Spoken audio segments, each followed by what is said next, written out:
building partnerships and strengthening financing for healthier school meals programs. I'd like to welcome you all this morning. My name is Nancy Aborto, and I'm the Deputy Director of the Food and Nutrition Division here at FAO. Before I go any further into our exciting event, I will pause to let you all know that we have simultaneous interpretation in English, Spanish, French, and Portuguese. I'm going to be speaking this morning in English, so I invite you to go ahead and find your headphones if you'd prefer to listen to another language. And I will also flag that we've got several presentations this morning in Portuguese. So if you don't want to listen to me in another language, but you'd like to hear a language other than Portuguese, just be prepared to use your headphones. Those of you online in our virtual audience, you also have the benefit of simultaneous interpretation. And I hope you know how to use that in a Zoom by 2025 after so many virtual meetings. A few more housekeeping messages I'd like to share, and I'll do it quickly so we can get into our content. Virtual audience, please keep yourselves muted until it's time for you to speak. The session today is indeed being recorded, and it'll be available after today's event. If you online have any questions, please drop them into the Q&A. If you have any technical challenges, drop it into the chat. Those of you here in the audience, if you've got any questions, please jot them down. We're hoping to have about 10 minutes at the end where we can get to those questions. And also, those of you online, if you wouldn't mind telling us where you're joining us from, we love to see that kind of information at the end. It's always fun. And we welcome all of you. We have a full room here, so we're really glad to see all the interest in today's topic.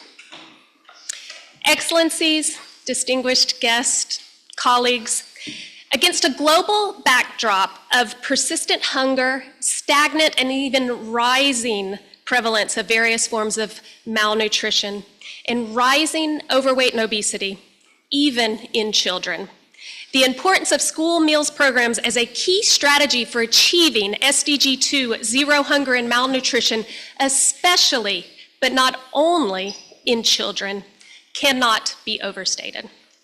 Indeed, recent years have seen great strides in our efforts for enabling robust nutrition school meals programs, including global investments of nearly $50 billion US.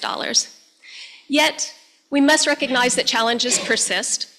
And today's knowledge exchange event will explore some of the keys to overcoming some of the identified challenges so that we can ensure sustainable financing, locally engaged partnerships, so that we can achieve quality, inclusion, equity, and long-term impact from school meals programming. Now, if you remember, the word partnership is in the title of today's event, and today's event itself is an enormous partnership. So let me recognize all of the people that came together to make today's event happen. We have FAO, and I appreciate the various teams, especially our team from the Latin American and Caribbean region that helped organize today. We also have the Swedish FAO Committee, the World Food Program and its Center of Excellence, the School Meals Coalition, and the Sustainable School Feeding Network. We have the government of Brazil, thank you very much, through the Brazilian Cooperation Agency and the National Fund for Educational Development. We have the government of Sweden, the government of Ukraine, and the government of Kenya, as well as some additional government, civil society, and private sector partners. Thank you all so very much. Our goal today is to share some country experiences, explore innovation in both financing and partnerships, and inspire ways to scale up impact of school meals programs for healthy diets and for resilient agri-food systems. But before we begin our discussion, we have got some special remarks to help set the stage from our chief economist of the FAO and the regional representative for Latin American and the Caribbean ad interim, Mr. Maximo Torero. So I hope that my colleague here to my right will be able to share his video with us so he can help set the scene and get us started. Please. Excellencies, distinguished delegates, ladies and gentlemen, my name is Maximo Torero. I am the Chief Economist of FAO. I would like to begin by expressing my sincere gratitude to the entire organizing committee, whose joint efforts with FAO made this event possible. In particularly, I wish to thank Brazil, through the Brazilian Cooperation Agency, ABC, and the National Fund for Development of Education, FNDE, the Swedish Committee, the World Food Program, the Schools Meals Coalition Secretariat, and the Sustainable School Feeding Networks, the RISE, Scaling Up Nutrition, and the Global Alliance Against Hunger and Poverty. I also extend my appreciation to the delegates from Kenya, Ukraine, and all countries represented here today. I wish to acknowledge as well the valuable contributions of partners from civil society and the private sector. It is a great pleasure to welcome you all, both those here in Rome and those joining us remotely, to this important discussion. Today, we reaffirm the vital role that the school meals programs play as cornerstone policy for ensuring that children have access to nutritious food and healthy diets. This program not only fight hunger and malnutrition, but also help to reduce social inequalities, strengthen local agri-food systems, and support family farmers and rural communities. Recent data from the State of Food Security and Nutrition in the World, the SOFI 2025, shows that global hunger declined from 8.5% in 2023 to 8.2% in 2024, driven largely by progress in Asia and South America. Yet hunger continues to rise in parts of Africa and West Asia. Food insecurity also declined slightly, reaching 28% of global population in 2024. We see improvements in Latin America, the Caribbean, and Asia, but persistent deterioration in Africa. Over the past 4 years, Latin America and the Caribbean have shown consistent and remarkable progress in improving away from hunger and food insecurity. Despite being the region with the largest cost of a healthy diet, its advance towards SDG2, zero hunger, thanks to economic recovery, dynamic trade, and strong social protection policies, where school meals programs play a central role. Globally, investments in the school meal programs reached nearly $50 billion in 2022, a powerful signal of political commitment. Today, 418 million children benefited from these programs worldwide, yet challenges remain, especially in securing sustainable financing. As fiscal pressures on governments intensify, there is a growing risk that school feeding programs may not reach those who need them most. While 84% of countries report having a specific annual budget for school feeding, only one-third say that available resources are sufficient to ensure adequate coverage and quality. This financing gap reflects the structural and institutional limitations that still prevent millions of children from accessing healthy meals at school. We urgently need sustainable multi-sectoral financial strategies and stronger national commitments to ensure that school meals programs reach their full potential as a transformative policy for resilient agri-food systems, food security, nutrition, and inclusive development.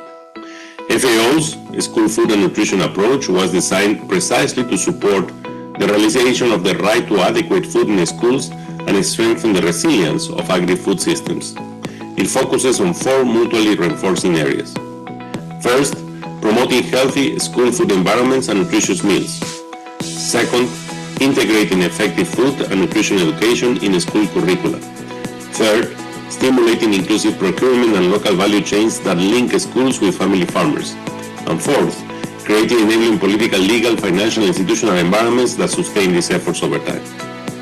FAO believes that building strong partnerships is essential to avoid duplication, to leverage expertise, and to accelerate progress towards sustainable development.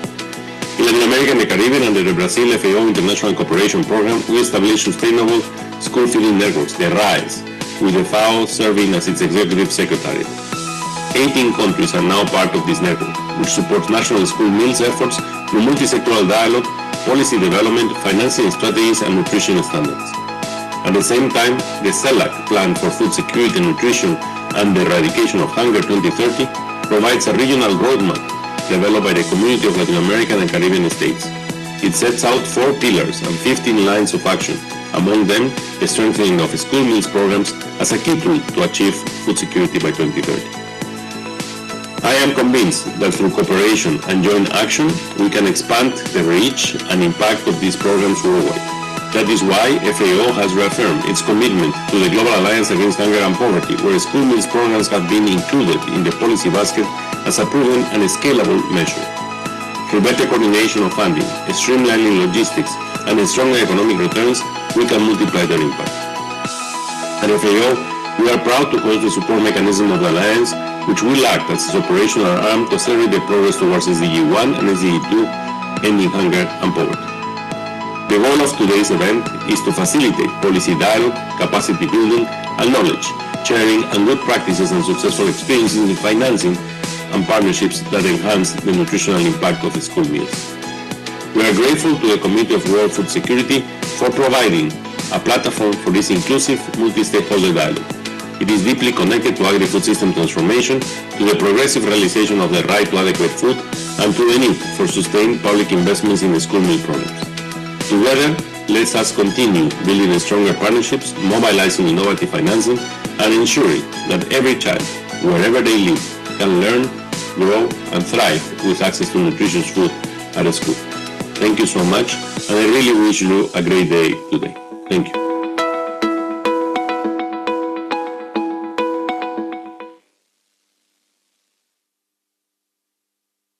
Thank you so much to Maximo Torero for those remarks. He mentioned that 418 million children received school meals.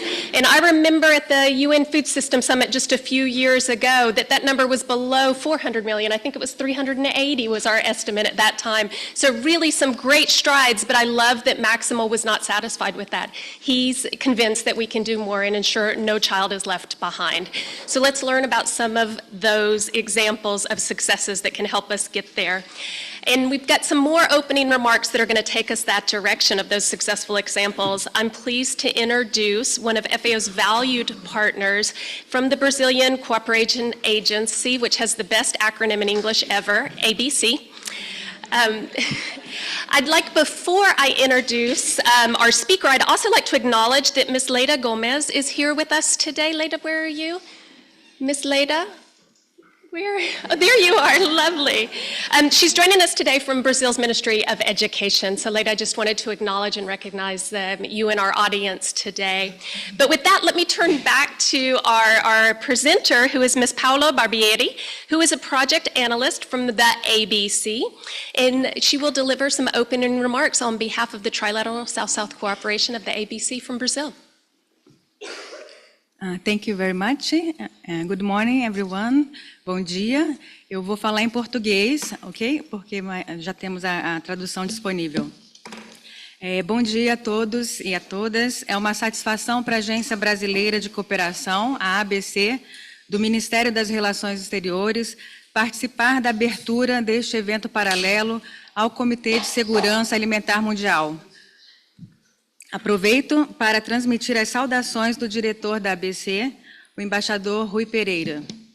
Primeiramente, cumprimento o embaixador Frederic Matwanga, representante do Quênia junto às agências da ONU baseadas em Roma, e também as representações da Ucrânia, da Suécia, da Finlândia, do Brasil, do Comitê Sueco da FAO, da Aliança Global contra a Fome e a Pobreza, da sociedade civil e do mecanismo do setor privado, que compartilharão suas valiosas experiências nesta manhã. Estendo minhas saudações à FAO, à Secretaria da Rede de Alimentação Escolar Sustentável, a RAIS, ao Secretariado da Coalizão para a Alimentação Escolar, ao Centro de Excelência contra a Fome do PMA, que são nossos importantes parceiros na cooperação Sul-Sul. Inicialmente, eu gostaria de ressaltar que o tema da alimentação escolar ganhou, ao longo dos últimos 20 anos, um espaço estratégico na agenda da cooperação Sul-Sul brasileira, posicionando-se também como política prioritária na área de segurança alimentar e nutricional do nosso país. Nessa trajetória, contamos com as valiosas participações da FAO e do PMA. Com essas parcerias, já cooperamos com cerca de 80 países na África, Ásia e América Latina e Caribe. Dentre esses, o Quênia, que teremos a satisfação de ouvir, é um importante exemplo. Reconhecemos que o avanço dessa agenda se deve muito ao Fundo Nacional de Desenvolvimento da Educação, aqui a Karine representada, que sempre apoiou financeira e tecnicamente a ABC nesta temática. Temos buscado meios de potencializar na América Latina e no Caribe os resultados dessa cooperação. Para isso, o Brasil, a FAO, a RAIS, o PMA regional e o Centro de Excelência contra a Fome tem refletido de forma conjunta no âmbito de um task force sobre o desenvolvimento de ações integradas, levando em conta as sinergias e o acúmulo de experiências, de conhecimentos e de vantagens comparativas de cada um.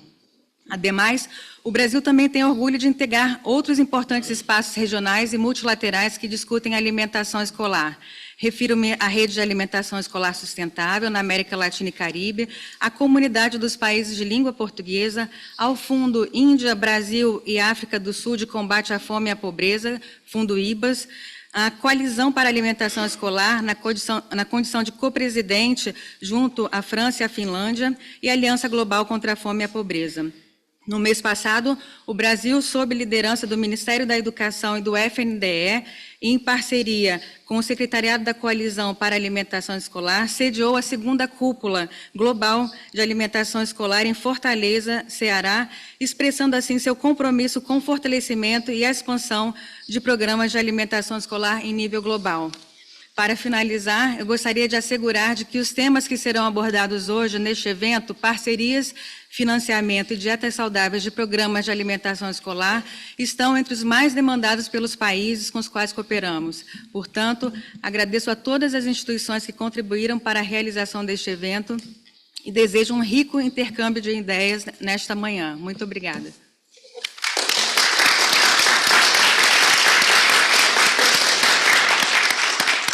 Muito obrigado, Paula. Thank you so much for sharing your reflections, especially touching on Raiz and how successful that has been, and lots of sharing in your region, and so glad that we're here with the opportunity with CFS to share more broadly as well. Thank you. So with the stage set, let us turn to some country examples of some concrete experiences on school meals in national context. We're honored to have 4 country representatives with us today to do a deeper dive into some of their experiences. First, let me introduce all 4 of our high-level panelists, and then I'll ask the question of each of you. I'd like to first recognize that His Excellency Andrei Saskiv is the Deputy Minister of the Ministry of Education and Science of Ukraine, was planning to join us today from Kiev, but unfortunately they're under a bombing alert situation and he is unable to join us. And I want to recognize that we have with us the alternative perm rep of Ukraine to the UN agencies, Mr. Yuri Gernevteski.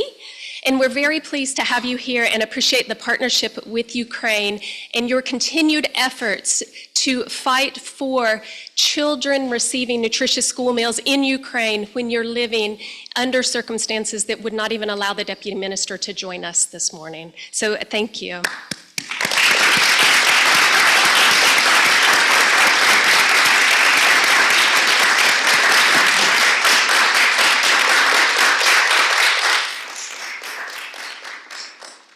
So let me turn to the 3 speakers that will be able to share with us today. First, we have to my left His Excellency Frederick Matwanga, who is the ambassador and the permanent representative to the United Nations Rome-based agencies from the country of Kenya. From Brazil, we have Ms. Karina Santos. Where is Karina? Karina's right next to. She is the general coordinator of Brazil's National School Feeding Program from the National Fund for Educational Development. And finally, from Sweden, across from me, we have Ms. Britta Ekman, who is the unit manager of sustainable food consumption at the Swedish Food Agency and member of the Swedish FAO committee. So thank you all for joining us today, and let me start first with Kenya. Ambassador, could you share some good practices that strengthen the resilience of agri-food systems and promote healthy diets through school meals programs in your country? The floor is yours, Ambassador. Thank you, Madam Moderator Nancy, and good morning to everyone in the room. I have been introduced, so I don't need to say much about myself, but I have an interesting engagement because I'm replacing my colleague who was supposed to travel from Nairobi, but she was not able to. But I'm very happy to talk about school meals program and our engagement with partners in Rome and all over the world, because The school meals program is not new to Kenya, as some of you may know. This is a program which has been running for more than 50 years, and a good number of the current Kenyan populace, you can see they have benefited in one way or another through the school meals program. We are talking about more than 50 years because we remember around 1980 when WFP started providing school meals to students in arid and semi-arid areas of Kenya, which transformed into, or which expanded into providing school meals to children in informal settlements around urban centers, especially around Nairobi. It has become now a fully managed and owned program by the government. And so it is not really a new thing to Kenya. School meals and food systems transformation, they are intertwined because school meals has become the center or the cornerstone of our agri-food transformation agenda. Right now, we are talking about 2.6 million to 3 million children benefiting from school meals program. But the government has an ambition to expand this number to over 10 million by 2030. I think that is ambitious enough. And this ambition only talks to the government commitment to the school meals program. And this commitment is not just for lip service, because we know school meals program serves more than just an educational outcome. School meals serves health outcomes for the children. School meals serves economic outcomes for the communities and farmers who produce the food and sell or distribute to the schools. School meal serves a social outcome. It is a key element of our poverty eradication agenda. So we look at school meals as a holistic package in our economic transformation agenda. And moving forward, just as late as last year, Kenya launched the National School Meals Coalition. Remember, we have been talking about mainly the Global School Meals Coalition, but we have a National School Meals Coalition, which was launched last year.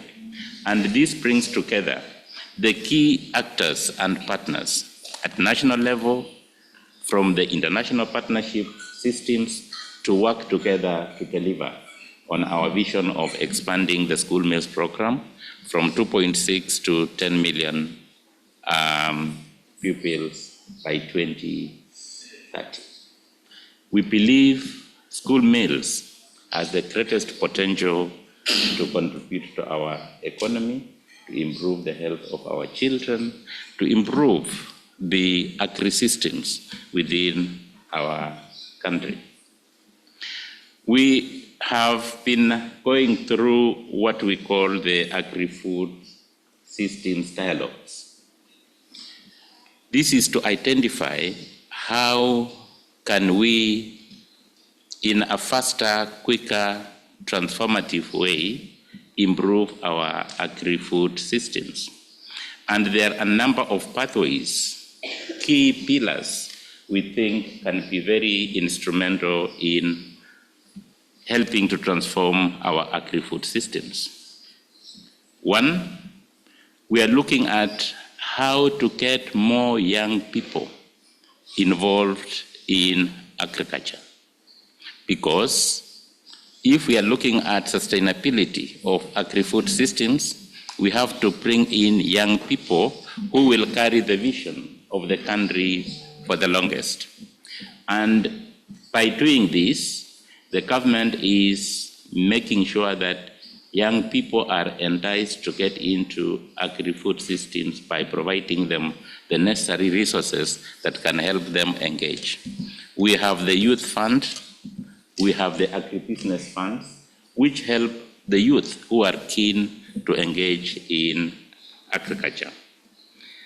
Second, the government is trying to push the uptake of digital agricultural solutions to improve efficiency and productivity. Because we know agriculture is a land-based resource. Food production is mainly a land-based resource. The land may not be increasing, but we need new technologies that will enhance productivity. This may be in the form of digital platforms in the area of irrigation, distribution of farm inputs, aggregation systems, and everything that can improve efficiency. And with digitalization in Kenya and the world over, we know that is one way to get young people interested in the agri-food systems. Three,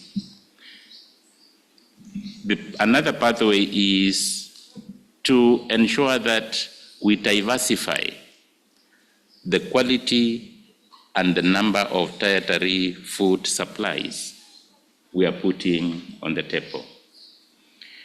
It is not proper to think we are transforming our agri-food systems when we are only talking about grains production. No, we need meat, we need dairy, we need fruits, we need all types. So this diversification goes both to what we supply to the schools and also what the general populace will need, so that we have a healthy population.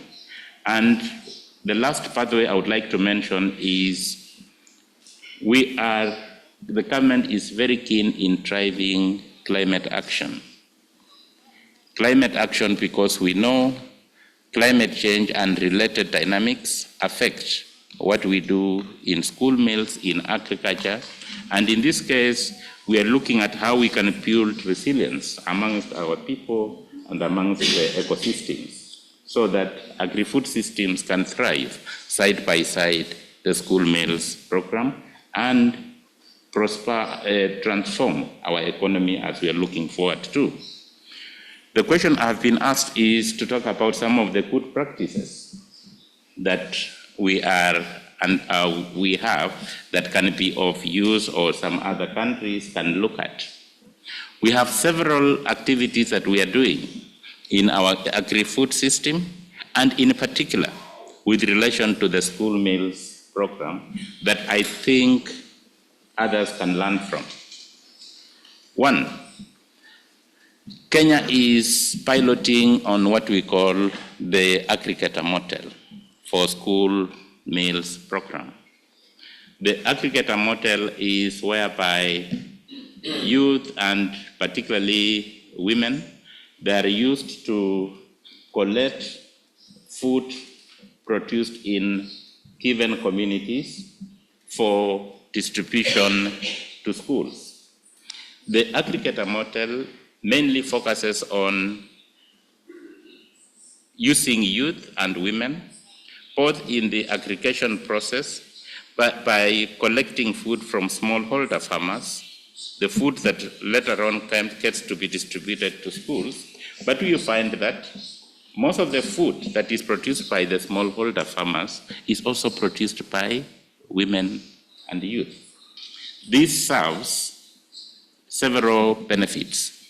One, employment and empowerment at rural or village level. But also, the aggregation model also ensures that we reduce the supply chain bureaucracies. We also use this aggregation model to reduce the school meals emissions footprint, because we manage the number of people or the distance that food move from one place to until they reach the school. This, in a way, it helps build communities and schools within that so that we reduce movement of food from faraway distances. The second practice that we think it's also good for others to learn from, the government is implementing the common user kitchen facilities, especially in urban informal settlements, where instead of each school having a kitchen to prepare food, I think that there is a move to build common kitchens in given locations so that food is cooked in one place and just distributed to various schools in that given locality. What is the benefit of this? For me, first and foremost, the common user kitchen approach ensures that the quality and standard of food prepared and distributed to schools is managed, so that all children within a given environment enjoy the same quality, prepared from the same location, and of course, controlled by professional nutritionists. Unlike where we have individual schools doing it, where they don't have professionals controlling or managing the process. The third practice which I would like to mention is about the transition to clean cooking methods. In the common user kitchens and in the schools that are benefiting from school meals program, there is a move to promote clean cooking stoves, use of clean energy, that is solar, or any other clean source of energy, to ensure that the health of those who are preparing the food and the quality of the food itself is assured. And three, within our schools, maybe just from the national perspective, if I were to give, the government has a target of planting 15 billion trees by 2032. That is a target which the government put from 2 years ago. But within schools, there is this move to encourage afforestation in schools. For those who don't know, or for those who know, trees defined what classrooms used to look like sometimes in our communities. If you have heard of children learning under trees. But now to do the restoration and changing this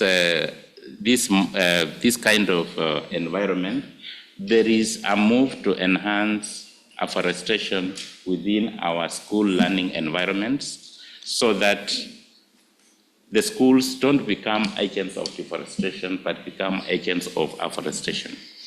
And through this initiative, in the last 1 or 2 years, with working with the National Environment Trust Fund, we have had around 2 million trees grown in our school systems.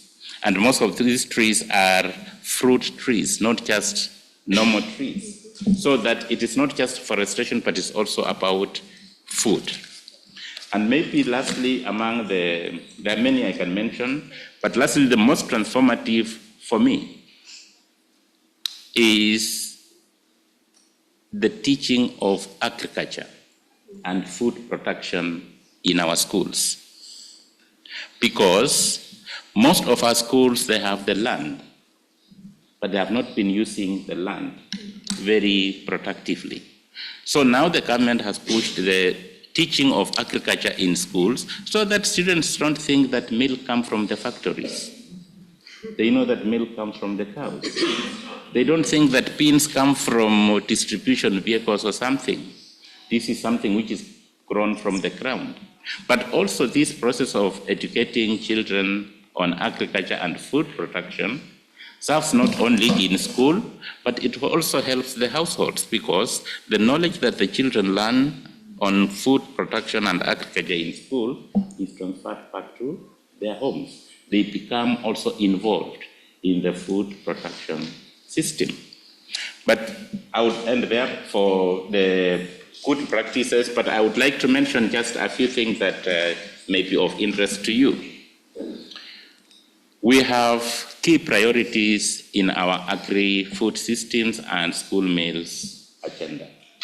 As I've said, one of our key priorities is to expand the children benefiting from school meals from 2.6 million to 10 million by 2030.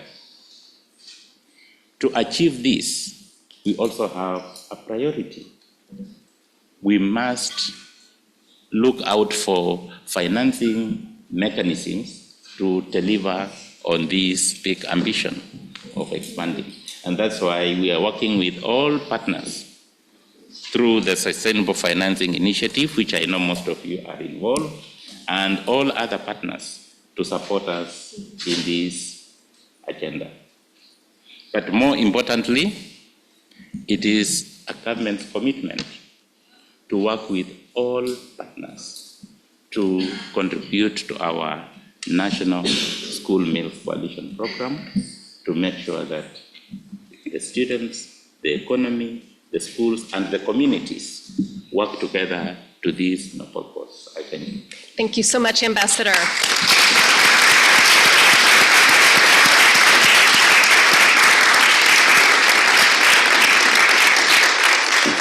Absolutely fascinating.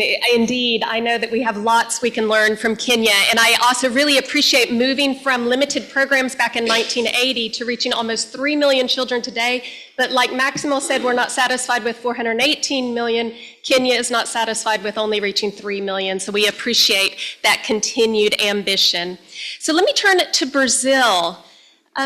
Ms. Santos, General Coordinator, you work for the National Fund for Educational Development, and that national fund implements the national school feeding programs in your country. So I think you are absolutely the most well-placed person to share with us some reflections from Brazil. So please, the floor is yours, Ms. Santos. Muito obrigada, Nancy. Bom dia a todos e todas. Eu vou falar em português. Nós deixamos nas mesas de vocês um folder com todos os nossos grandes números do Programa da Alimentação Escolar do Brasil. Acho que facilita, inclusive, o entendimento em relação ao que vou colocar aqui nesse momento. Bom dia a todos e todas, excelências, senhores e senhoras. É uma grande satisfação participar desse evento paralelo. O Fundo Nacional de Desenvolvimento da Educação é responsável pela execução de programas educacionais de escala nacional no Brasil, ligados ao Ministério da Educação, a exemplo do Programa Nacional de Alimentação Escolar, que este ano completa 70 anos de existência. O PNAE, como é carinhosamente conhecido, é um dos maiores programas e políticas públicas no mundo de segurança alimentar e nutricional. Com um orçamento anual de US$1 bilhão, servimos 50 milhões de refeições em 150 mil escolas, atendendo 40 milhões de estudantes num único dia no Brasil.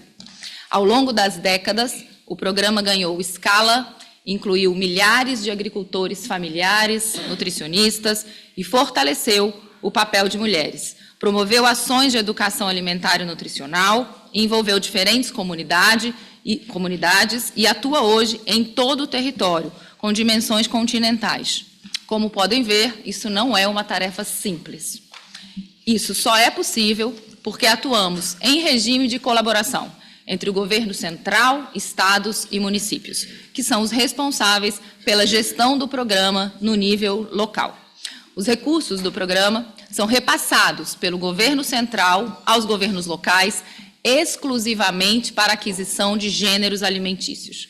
É o governo central também responsável por ditar as regras quanto à utilização desses recursos. Já os governos locais contribuem por meio de infraestrutura, contratação de merendeiras, nutricionistas e também complementam os valores para aquisição de gêneros. O investimento nas 3 esferas de governo é essencial para que tenhamos um programa que atenda às necessidades nutricionais dos nossos estudantes. Além disso, A participação cidadã dos conselhos de alimentação escolar, espalhados em todo o Brasil, é fundamental para que os recursos possam ser fiscalizados. No Brasil, a educação pública é gratuita para todos. Desde o início da implementação do programa, o governo utilizou-se de instrumentos legais do Poder Executivo para prever a alocação de recursos para a alimentação escolar. Em 88, com a Constituição Federal, a alimentação foi reconhecida como um direito para os estudantes das escolas públicas, culminando na publicação de uma lei específica de alimentação escolar. O programa é financiado por uma fonte específica de recursos, advindo do recolhimento de impostos da sociedade, o que demonstra planejamento e compromisso do governo brasileiro com o tema. Em 2023, após anos sem reajuste dos valores per capita da alimentação escolar, o presidente Luiz Inácio Lula da Silva determinou o incremento de valores em até 39% para a alimentação escolar, priorizando a educação infantil, o ensino integral e as escolas indígenas e quilombolas. Para além do financiamento, observamos ao longo dos anos grande renovação em aspectos relacionados à qualidade do programa. Por exemplo, houve uma redução progressiva no uso de alimentos processados e ultraprocessados. Houve uma determinação para que 80% dos recursos fossem destinados para a aquisição de alimentos in natura e minimamente processados. Senhoras e senhores, outro eixo essencial do programa brasileiro é o fortalecimento da agricultura familiar. O Brasil acaba de aumentar de 30% para 45% a obrigatoriedade na utilização dos recursos no âmbito da agricultura familiar. Essa diretriz garante alimentos frescos, saudáveis às escolas, promove a geração de renda no campo e fortalece as economias locais. É com grande orgulho que destacamos ainda o avanço na promoção de equidade de gênero. Recente resolução determinou a priorização de grupos formais e informais de mulheres nas compras da alimentação escolar. Pelo menos 50% do valor comercializado na agricultura familiar deve ser destinado às mulheres. Por fim, vale reforçar que o governo do presidente Lula, a luta contra a fome e a pobreza, tanto no nível nacional como internacional, tem sido o centro da sua agenda. A Aliança Global contra a Fome e a Pobreza é uma constatação irrefutável deste compromisso. Na Aliança, a alimentação escolar é referência na cesta de políticas. Ao lado de França e Finlândia, copresidimos a Coalizão para a Alimentação Escolar, secretariada pelo PMA. Já na América Latina e Caribe, temos promovido o fortalecimento da rede de alimentação escolar sustentável, secretariado pela FAO. Nesse sentido, seguimos à disposição para essa troca constante de experiência entre os países e acreditamos que o grande êxito de programas de alimentação escolar sustentáveis reside na combinação de compromisso político, investimento financeiro, regramentos legais bem definidos e na participação social. Muito obrigada.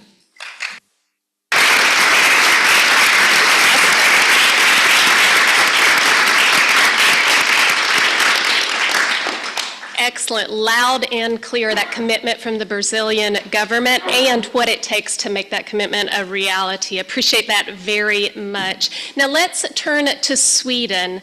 Ms. Eichmann, you just heard the General Coordinator Santos in her inspiring remarks and mentioning how nutritious food is such an important part, that quality of the meal being such an important part. And that's part of the right to adequate food for children, and I know that that's important for Sweden. So I'm hoping that maybe you could share with us some of the reflections from Sweden and your thoughts on what makes school meals important. Thank you, Mrs. Thank you for the opportunity to participate in this important seminar. We are honored to join this global conversation about food security in the school meal context. My name is Britta Ekman and I work as a unit manager at the Swedish Food Agency. We in Sweden are proud to be part of the School Meal Coalition's task force. The coalition has been an impressive driver for spreading the knowledge and impact of supporting or providing school meals. It is especially encouraging to see the strong ownership of countries that are part of this coalition. We are happy to share parts of our experience in developing and implementing school meal programs that support both nutrition and education. The Swedish Food Agency is responsible for the Swedish nutritional guidelines and work for sustainable and healthy food consumption in the population. The agency also runs a center of competence for meals in healthcare, schools, and services, where we support municipalities and healthcare services to improve the quality of public meals. For 80 years, children in Sweden have had access to tax-funded daily hot meals in schools. Looking back, free school meals were introduced in the 1940s, driven primarily by nutritional concerns. In 2011, the Education Act was updated to require that school meals be not only free of charge, but also nutritious. Swedish school meals offer all pupils, regardless of background, the opportunity to develop healthy eating habits. A meal is provided to all students in compulsory education, and meals are also served in upper secondary school and in preschools. Over the years, a key insight has emerged. School meals must be viewed holistically. This approach is captured in the Swedish Food Agency's meal model, as I put as a small pamphlet on your tables, which outlines 6 quality areas. It shall be tasty, safe, nutritious, pleasant, eco-smart, and integrated. The national guidelines for school meals are based on this model and provide a comprehensive framework for developing high-quality school meals. Sweden has a robust evidence to show the positive effects of providing nutritious meals for the pupils and for the society. Unique research shows that school meals offer long-term benefits for health, education, income, and social equity. Students perform better academically and report higher quality of life, especially in terms of mental well-being and sleep. As I mentioned, the objectives of school meals have been broadened from only focusing on nutrition, although the full potential of what school meals could provide is not yet reached. 1/3 of lower secondary students in Sweden skip school meals occasionally, often because that the meal environment feels unsafe or unpleasant. To address these challenges, we launched a project that is called A New Recipe for School Meals. The project produced best practice for improving meals environment, involving students integrating meals into education and fostering local collaboration for greater sustainability and engagement. We are now working on spreading those best practices, and we are also happy to share them with other countries and stakeholders that are interested. We are eager to learn from experiences and insights from others who work with strengthening food security for children through school meals around the world. Thank you for listening.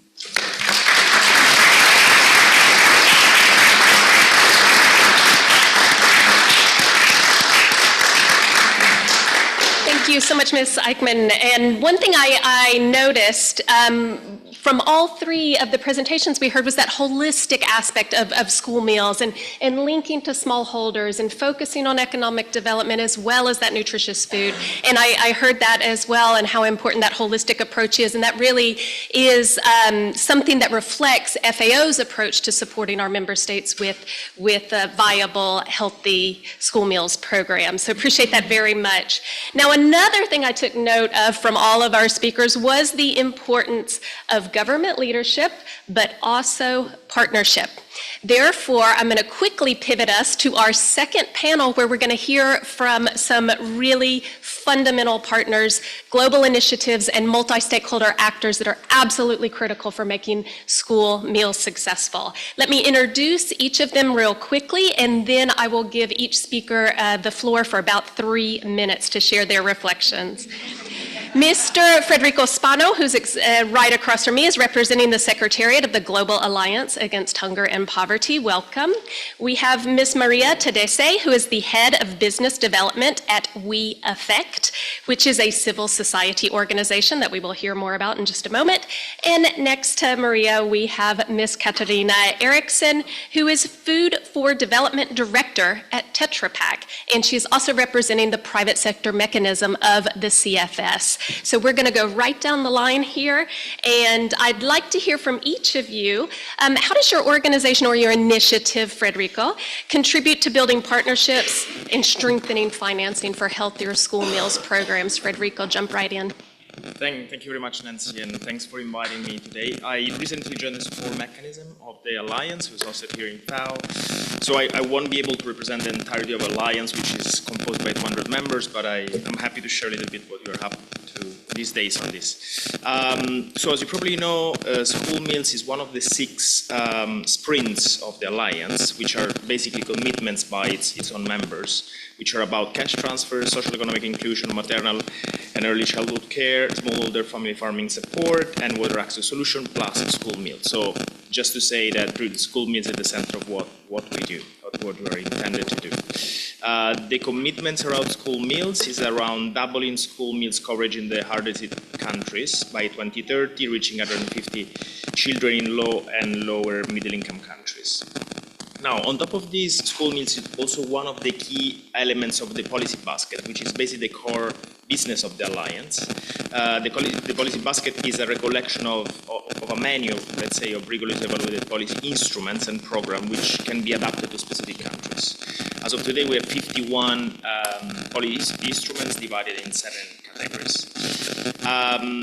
Now, I had a few bullets to describe. Federico, if you could get a little closer to your microphone. Yeah. Thank you. I wanted to quickly say how, for us, school meals is really important as an integrated policy tool. So, for nutrition, but also for local economy mobilization. But this has been covered very well by the previous speaker, so I won't really get into that. And I will instead mention a little bit how these play out in terms of implementation at country level. As I was saying, the support mechanism of the Alliance has been launched just last week by President Lula.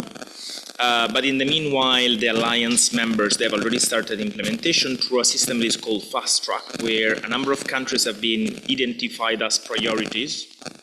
You not hear me? Or adjust the translation? Okay. I can. Yes. But you need your Yeah. Is it any better like this? Yeah? Okay, perfect. Okay. So basically the implementation at country level started with this fast track process where 14 member countries have been selected for implementation with different steps. So the first step is the identification of focal points in national government, the formulation of plans by the country government. The second step is to match these plans with interest by the members to contribute. And the last step is basically the creation of the match of this expression of interest through a consultative process called roundtable process, which is exactly what we're doing now. So out of the 14 countries now, we have 9 validated plans, 82 expression of interest, and in 5 countries we are at roundtable stage where we are basically doing the match between those members of the Alliance who are able to provide support and the plans developed by the countries. 2 of these countries are around school meals. The one in Benin, which is fully focused on homegrown school feeding model, and the one in Kenya, actually, which is basically focusing on equipping 1,300 schools with a water harvesting solution for equipping school meals kitchens. We also have two other plans in the making around Cambodia and Indonesia. Just to conclude, really the Alliance is coming as a space for coordination and collaboration, and so we have operating, let's say, agreements with the School Meal Coalition already, as the Alliance is fully committed to help implement and bring knowledge and financial support to national school meals programs supporting the commitment of the School Meal Coalition countries.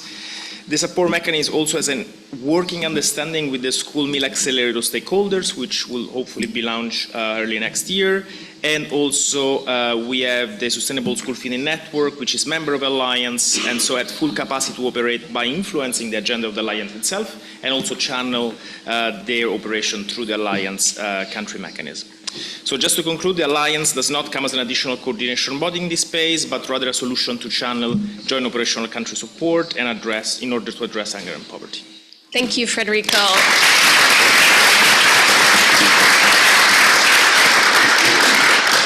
I'm sure that there are lots of questions coming your way. So everyone now knows Federico's face. Some more questions about the sprint and the Alliance, you can ask Federico after the event. Let me turn to Maria, and thank you all for your dancing you're having to do over there. Sorry that we didn't realize that the microphone unfortunately wasn't working in that one spot. But let me turn to Maria. Maria, could you please tell us about your civil society organization, We Affect, and what you're doing in the space of school meals programming? Yes. About 3 minutes, Maria. Thank you, Nancy, and I'm very honored to be here. And yes, I will tell you about my organization and the work that we are doing in Guatemala. So We Affect is a Swedish development organization founded in 1958 by the Swedish cooperative movement. Today, we are one of the world's largest cooperative development organizations, operating in 20 countries, working with 185 partner organizations, and reaching nearly 4 million rights holders every year. Our mission is simple but powerful: to enable people living in poverty to improve their living conditions, defend their rights, and contribute to a just society. We Affect applies a rights-based approach. This means that our projects are designed with our partner organizations and implemented by them with support from We Affect. So now I'll tell you about Maya Nutri project, which is implemented in 8 rural communities in eastern Guatemala. Through this project, we work with local schools, community organizations, and smallholder farmers to create sustainable, locally sourced school meal system. The project is currently reaching over 3,000 children, including Maya and migrant children living in poverty, providing more than 250,000 nutritious meals. But Nutri Maya is about much more than food. The project builds on 3 key elements, starting with local sourcing. We connect smallholder farmers directly with schools. This provides the children with fresh, nutritious meals and helps local farmer organizations sell their produce, earn more money, and support their communities. The second key element is community capacity building. Parents, teachers, community members take an active role in managing school meals. Through educational gardens, community kitchens, and nutrition lessons, families learn to grow healthy, climate-friendly foods. This approach promotes gender equality and long-term sustainability. The third and final element is strategic partnerships. We are exploring public-private development partnership with Tetra Pak. We also seek to link to Guatemala's National School Meals Program and the School Meals Coalition for knowledge and support. These partnerships can help us grow and strengthen local sourcing and improve nutrition for long-term results. In summary, NutriMaya brings together local farm organizations, capacitate communities, and strategic partnerships. It nourishes children today while strengthening food security and promoting sustainable development for generations to come. This model that creates lasting impact, this is a model that creates lasting impact for children, families, and the entire communities. Thank you. Thank you, Maria.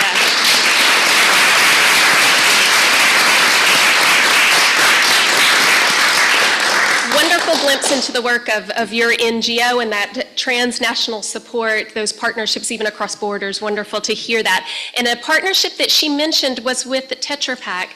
Katarina, you are representing Tetra Pak here today, so I'm hoping maybe you can dive in and give us a little bit more insights into what it is Tetra Pak is doing in this space. Good morning, and thank you for the invitation. Very happy to be here. I'm here as a representative of the private sector mechanism, but I'm with Tetra Pak since 25 years, and Tetra Pak is a member of the PSM since many years. So I'll talk a bit broader, not just about Tetra Pak, but school food and nutrition for children is high on many corporate agendas, including ours. Farmers and private sector companies are the suppliers of food, both for commercial and institutional markets, such as school food. In addition to food producers and processors, many other private sector entities are involved in the supply of food to schools, including transportation companies, wholesalers, catering firms. I could make the list longer. Functioning partnerships between the public sector and the private sector are a must for school meals programs to work well. There are a number of areas where private sector plays a key role in implementation of school meals programs, and I will mention 3 here. Well, the first area is making sure that the food supplied is of high quality, nutritious, and safe. Food is procured often through public procurement or directly according to regulations set by authorities. And in any case, suppliers have a responsibility to deliver safe products. To make sure that food is safe all the way to the children involves transportation, storage, and local school logistics, including cooking and serving in many cases. Available cooling chains and packaging have to be taken into consideration. And one model supported by us at Tetra Pak is distribution of portion packaged aseptic milk or other nutritious beverages in schools. And this model allows children to receive a safe portion of nutrition and offers the implementer a very practical solution with no need for chilled storage or transport and no need for cooking and preparation facilities. Bearing in mind that not all countries have come to this stage of having canteens and school kitchens and all the logistics needed for that. We have collected a lot of our best practices in this available online for free, and I'm happy to share that in more detail with anybody who's interested. So the second area, that's the affordability of the foods supplied. Budgets are usually limited, and public spending of taxpayers' money comes with the responsibility to use every dollar responsibly. Many suppliers have special prices for school food and other institutional programs, including Tetra Pak, that gives a discount on packaging used in such programs. Also, when products are sold directly to school programs by producers, processors, and wholesalers, retail margins are avoided. That's also lowering the price. Identification of the most cost-efficient implementation model could be done together with private sector stakeholders. I could take one example from the food banking world, another type of food aid. The food banks in Spain decided to distribute food vouchers instead of food parcels. This allowed beneficiaries to choose food themselves from retail stores. But the food banks in Belgium investigated this model and compared with the food parcel model and concluded that the money available was better used with central procurement directly from producers. Beneficiaries then received more food if procurement was done on a central level than if the same money was used in retail stores. The third and final area is the private sector can also be a partner in the design and planning of programs. Products and menus can be tailor-made to address deficiencies in the target group of children. Food and menu composition and food fortification are tools to use to make sure that the school food is providing the necessary nutrients. Which foods to choose depends on local production and season, local culture and preferences, available budget and other local conditions, including school facilities. I can take another example. Many countries are introducing hot lunches, started with smaller pilot programs as it takes time to build up the necessary school canteens, kitchens, catering services, and so on nationwide. Meanwhile, children are getting school milk with a bun, biscuit, or fruit, or they drink the milk with a sandwich brought from home, a nutritious alternative to a full meal. And this is the case in many EU countries, using EU subsidies for school milk. So in conclusion, bring in the private sector when discussing, planning, and implementing school meals programs. We are not just suppliers of products. Many of us can also contribute valuable experience and input. And the PSM is a good entry point for engaging with the private sector in matters concerning food and nutrition. Thank you.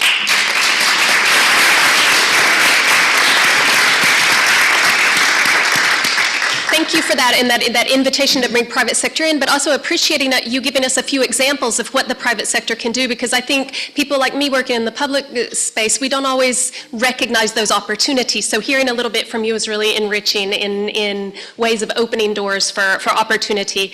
So colleagues, we're coming close to the end, and we have two very special guests to provide some closing remarks, but I'm going to ask if everyone could maybe stay about 5 extra minutes so that we could have some questions or some comments from the floor before I turn to our closing remarks. That's okay, Ambassador? You can stay with us 5 minutes? Excellent. Because I've been getting messages that we have a few people that do want to intervene. So if you'd like to, maybe raise your hand real quickly. Okay, we've got one. And okay, go right ahead. Thank you, Nancy, for Introduce yourself to everyone. Yes, thank you, Nancy, for the word. Maria Julia, and I represent the Center of Excellence Against Hunger in Brazil. I just would like to share with you, first congratulate you all the participants and speakers for this insightful and all the information that has been shared. And building what has been shared, I would like to briefly highlight the role the WFP Center of Excellence has been shared also by Paola in the beginning of our session, which embodies Brazil's long-standing partnership with WFP in advancing global school meals agenda around the globe.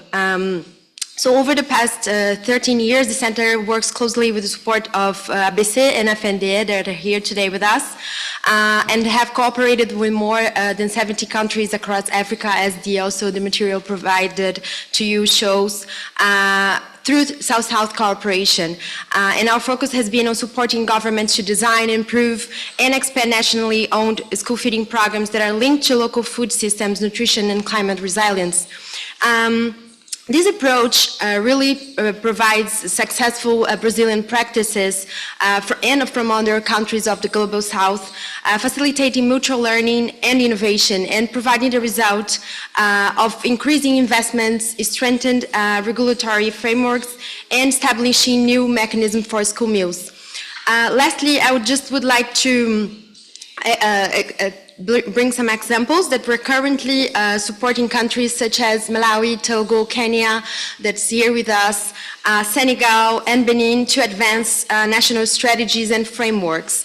And really, those examples that we can share in more details, if necessary, demonstrate how the knowledge sharing practices and technical cooperation, when grounded in national leadership and shared experience, can really translate into global commitments and sustainable and concrete results. Thank you very much. Thanks for those reflections. Let me turn now, I think it's Mr. Vesa from Finland. Yes, please introduce yourself and share.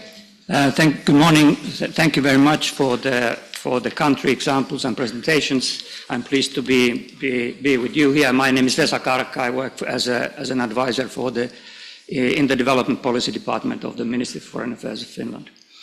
Well, as a co-chair of School Meals Coalition, Finland fully shares its vision of empowering national governments to design and implement their school meals programs. Equality is a fundamental value in Finland. In our country, school meals have promoted equal opportunities for a century.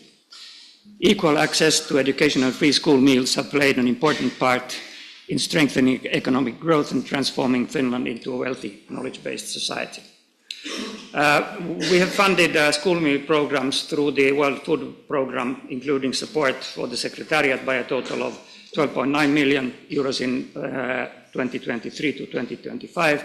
And in 2025, particularly, Finland has granted 0.5 million euros to the Secretariat and a total of 3.5 million euros to support school meals in Africa and the Middle East, including Mozambique, South Sudan, Burkina Faso, and Chad. Thank you, Madam Chair. Thank you, Finland, for sharing those reflections, and not questions yet, but really appreciating that people want to dive into the conversation. And Nalia, I think you wanted to say something as well, yes? Yep. Meu nome é Nájila Veloso, vou falar em português. Obrigado, Nancy, a todos por todas as apresentações. Eu sou Nájila Veloso, trabalho na Secretaria Executiva da Rede de Alimentação Escolar Sustentável para a América Latina e Caribe. E eu gostaria de reforçar que, além de todo esse esforço nacional do Programa Nacional de Alimentação Escolar Brasileiro, vou usar 2 minutos só. Além de todo esse esforço do Programa Nacional de Alimentação Escolar, ainda há um esforço de apoiar a rede latino-americana de trabalho de alimentação escolar desde o ano 2009. A partir do ano 2018, nós trabalhamos já como formato de rede de alimentação para garantir sistemáticos diálogos, capacitações, assistência técnica, apoio a marcos normativos, toda essa agenda de alimentação escolar que tem feito a nossa região sair dos piores números e voltar a números mais significativos em termos de segurança alimentar e nutricional. Foi aqui num espaço como esse de Roma que essa rede surge no marco da 2ª Conferência Internacional de Nutrição.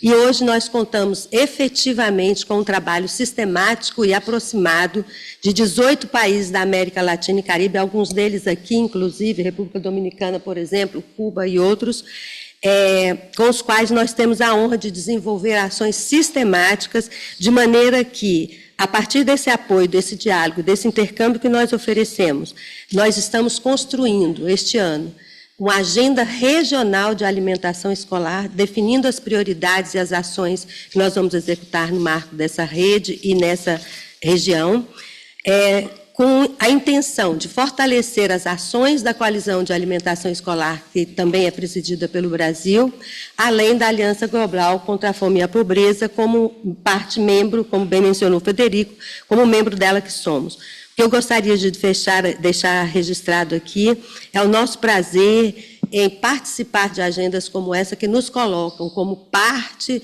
da força-tarefa para chegar aos números e aos resultados que todos nós desejamos a partir de um momento tão necessário, tão importante como esse que nós estamos vivendo.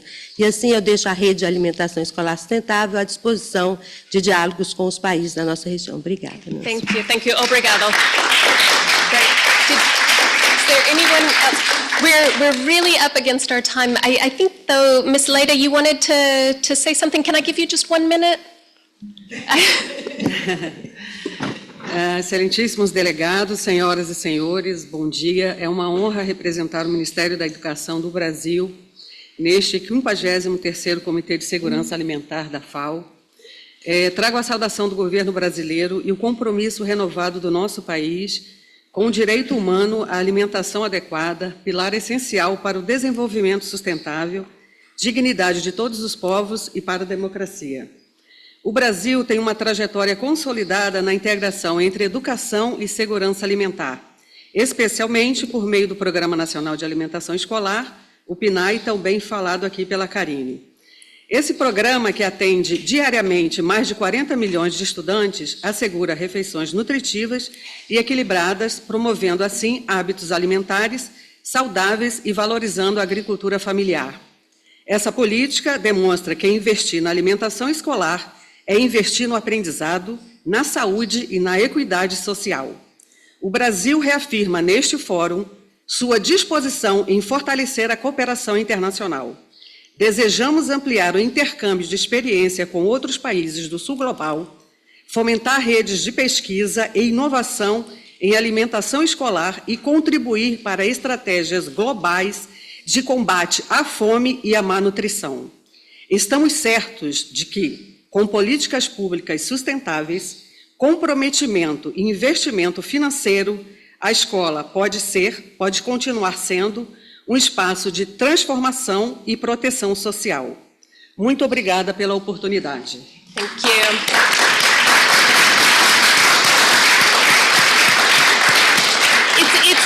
It's always a hard task to be asked to moderate an event about school food and nutrition because there's so much passion and it's really hard to stick to time. But I really do hope that you all will stay for the next 5 minutes, even though I know we're running a little bit long, but we have Her Excellency Katrina Ogland, who is the ambassador of Sweden to Italy and is also the permanent representative designate to the FAO and the UN agencies, who has been taking copious notes, and so I am really looking forward to hearing her concluding remarks. Ambassador, the floor is yours. Thank you, Nancy, and dear friends, buongiorno, bom dia, dobry den, Ukraine, good morning to everyone.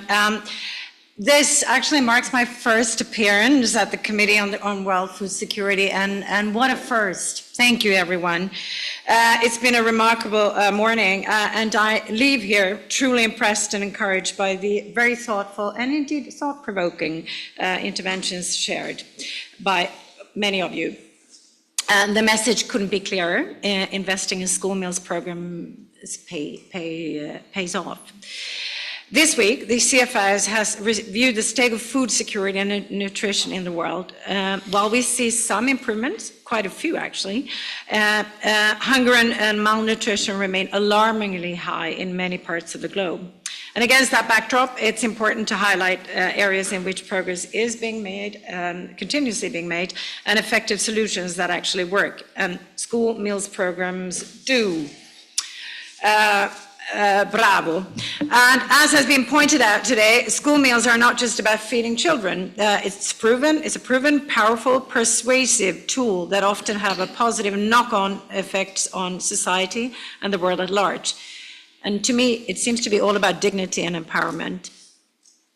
School meals programs contribute to overall healthier diets, as we've heard, stronger local economies, equality, and improved education outcomes, and can ultimately strengthen the resilience of agri-food systems. As we have also heard from many of you, there are still challenges to address. That said, lack of political will is not one of them. The incredible involvement, extraordinary engagement rather, of 111 countries and more than 140 other partners in the School Meals Coalition is proof of that. United by the goal that every child should receive a nutritious school meal by 2030. In order to get there, we need to scale up our efforts. That means, inter alia, increasing investment, forging even stronger partnerships, and a continued shared commitment to overcome the remaining challenges.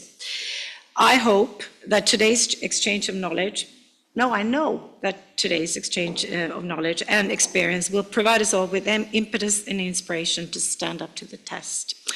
Last, I'd like to extend my heartfelt thanks to everyone participating online and in the room, to you, Nancy, for very skillful moderating, and to all the panelists. It's been educating and encouraging. Thank you very much. And not least, and this is probably my most important point, thank you to all the hardworking people behind the scene for making this event possible. Thank you.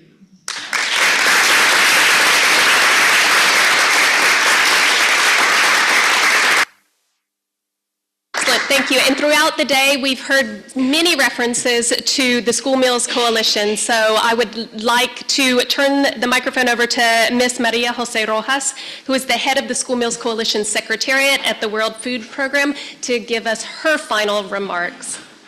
Thank you, Nancy. Is this working? Yeah. So I'm not going to use my talking points. I'm going to try to be very wrapping up on the session. But what I just wanted to share from my heart is that this is exactly the type of event that represents and testimony how the coalition works. This is definitely a government-led coalition, and the success of school meals programs are and remain with governments. We have heard Kenya committing to coverage, extending coverage, that is a massive commitment. Ukraine, that is in a very complex moment historically, has made a strong commitment to investment in two main things, is defense and school meals. That is a massive testimony on how these programs are actually fundamental for human capital investments.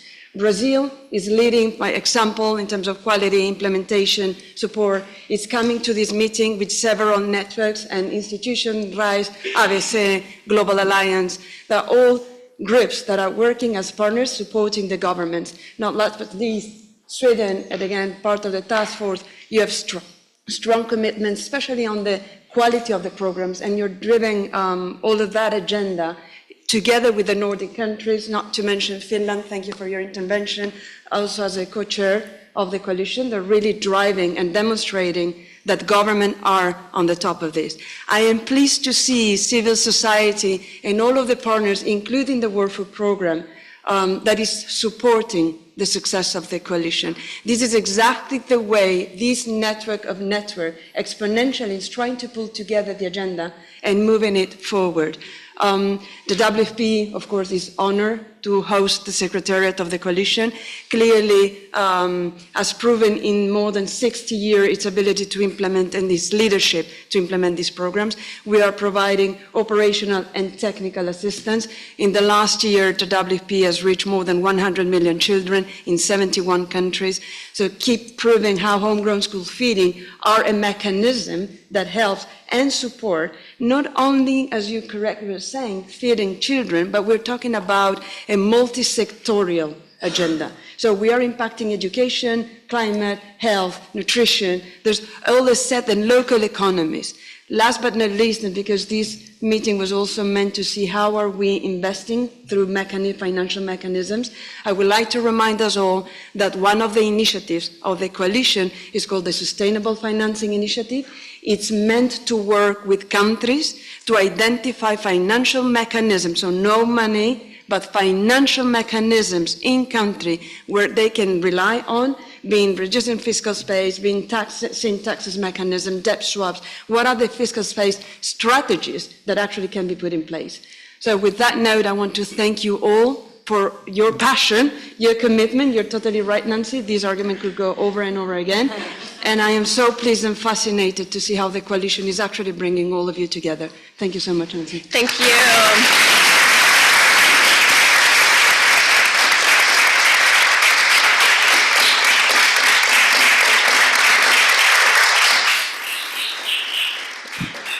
So with that, our event has come to a close. So on behalf of the FAO, I thank you all. And on behalf of all of the co-organizers, I thank you all.